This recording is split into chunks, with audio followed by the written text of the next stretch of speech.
Next, let's do a crash course in all of the types of jazz chord you'll ever see. We've gone through the three main types, which are major 7, minor 7, and dominant 7. Those make up 80% of jazz songs. Next up, we have what's called the half-diminished chord. This is C half diminished. It's sometimes called C minor 7 flat 5. It means the same chord. C half diminished is a diminished triad, so minor third, and a minor 7th on top. So the interval pattern is minor third, major third. Next we have the diminished 7 chord, which looks like this, C fully diminished 7, and the difference to the previous chord is the 7th. Here we've flattened it again, and the diminished 7 chord is just a stack of minor thirds. Next we have the minor chord with a major 7, which looks like this. This is C minor with a major 7th. And it's written C minor with a major 7 triangle sign. Then we have 6th chords. We have C major 6.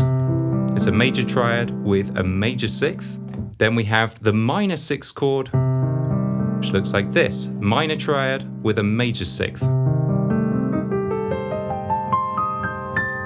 And that's a nice ending for minor songs, is just to play up a minor 6 chord. Next we have a few different types of dominant 7 chord. We've looked at the original dominant 7 chord, which looks like this, but sometimes you'll see a C dominant 7 sharp 5, in which case you just sharpen the 5th. So find the 5th, sharpen it.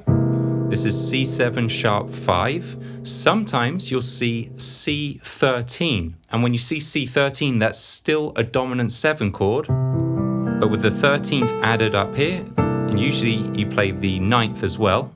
So this is C13, and you'll sometimes see C7 alt.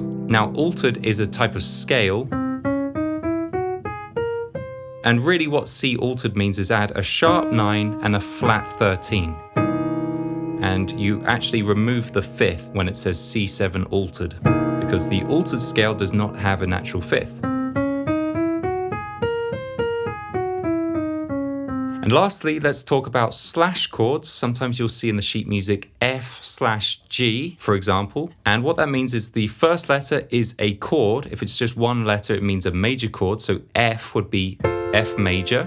And then the slash means go to your left hand, and in the bass, you play a G. So this is F/G. And you can voice it how you want. You can double notes, you can play a simple triad, you can play it in inversion. Or let's say you saw B flat major 7/C. That would mean to play a B flat major 7 chord in your right hand, slash, and then play C in your left hand. And again, I've notated this as sheet music. You can download that for free at the link below.